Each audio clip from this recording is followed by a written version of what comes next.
السلام عليكم وحلقة جديدة من Around the World. ازاي ممكن تسافر وفي نفس الوقت تعمل فلوس؟ خلينا نتفق ان هما طريقتين. اول طريقة ان انت تسافر تشتغل بره، تاني طريقة ان انت تبقى شغال اونلاين فمش فارقة معاك تبقى مسافر ولا لا، المهم ان انت بتصرف على سفريتك. احنا النهاردة هنمشي الحلقة بشكل مختلف كده شوية. احنا النهاردة هنتكلم عن الطريقة الاولى، وفي الفيديوهات الجاية هنتكلم عن الطريقة التانية عشان الحلقة ما تبقاش طويلة قوي.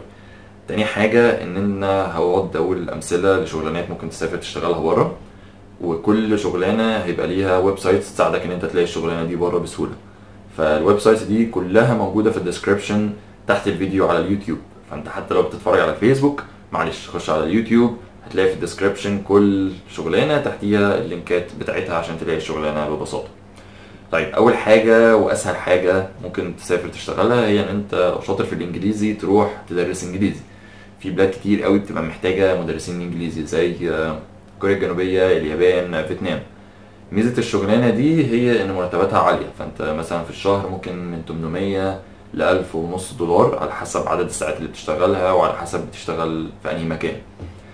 تاني حاجه هي ان انت تروح تشتغل في هوستل او في اوتيل، بالذات في الفتره بتاعت الهاي سيزون بيبقوا محتاجين ناس اكتر. فانت ممكن تشتغل بقى في الريسبشن، في الروم سيرفيس، تروح المطار تجيب النزلاء توديهم للاوتيل. المهم شغلانات كتير قوي. الاوفر في الاوتيلات دي او في الهوستلز دي بيبقى ان انت ليك الاقامه وليك اكل، وفي اوتيلات بتديك فلوس كمان. طيب تالت حاجه ودي لذيذه جدا هي ان انت تروح تبقى انستراكتور في حاجه انت بتحبها، زي الغطس، السيرفنج، اليوجا.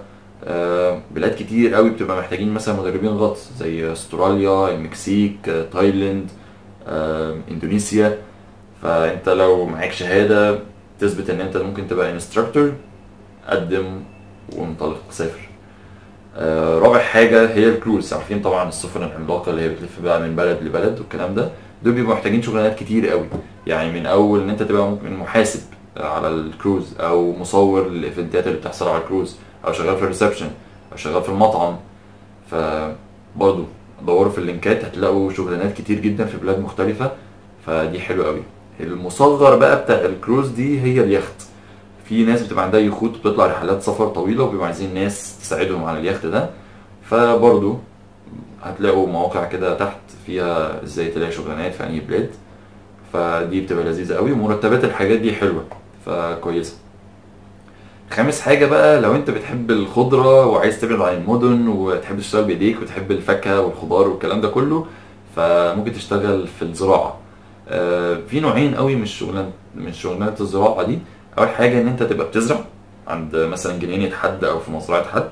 تاني حاجة ان انت بتبقى بتشيل الفاكهة، يعني بتحصد الفاكهة، معرفش اسمها ايه، فروت بيكنج بالانجليزي، مش عارف، يعني تروح تشيل الفاكهة تجمعها والكلام ده. برضو هتلاقوا المواقع كلها تحت الفيديو. ونيجي للشغلانه اللي كل مصر بتعرف تعملها. اي حد معاه كاميرا بيكتب اسمه فوتوغرافي، حتى هتلاقوا ادهم فوتوغرافي كده في بعض الصور، يعني فاكس ما تبصوش عليها قوي.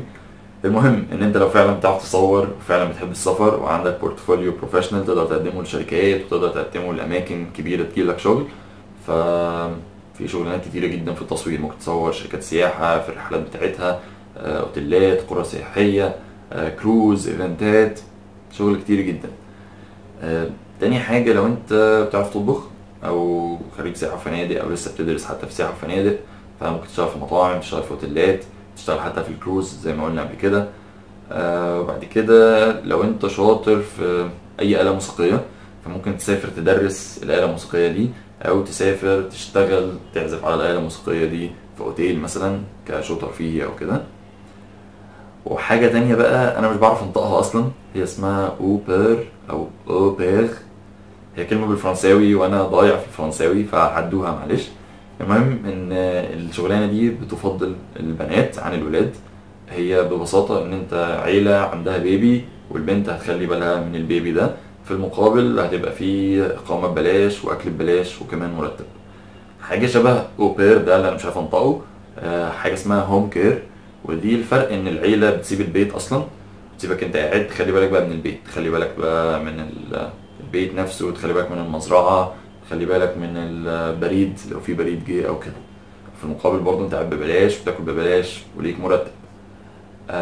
اخر حاجه هي تور جايد. انت ممكن تبقى تور جايد، في البلد حتى مش بلدك، بس تكون عندك معلومات كويسة عن البلد دي وعن الأماكن السياحية اللي فيها.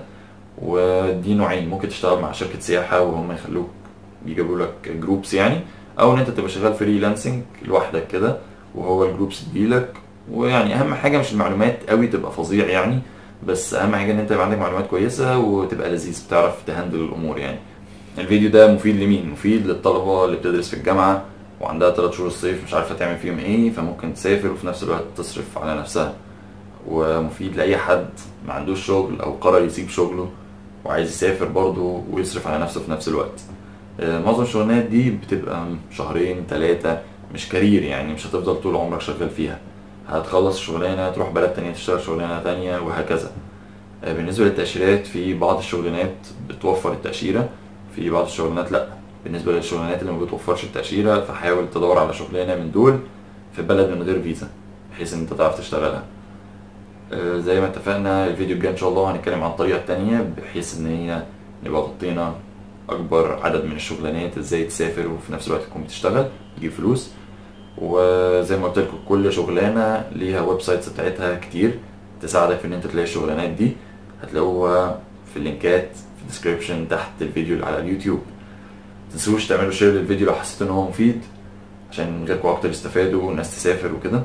واعملوا لايك للبيج على فيسبوك، واعملوا سبسكرايب او اشتركوا في القناة على اليوتيوب عشان تشوفوا الفيديوهات اللي فاتت، تشوفوا الفيديوهات الجاية. شكرا، اشوفكم الحلقة الجاية. مع السلامة.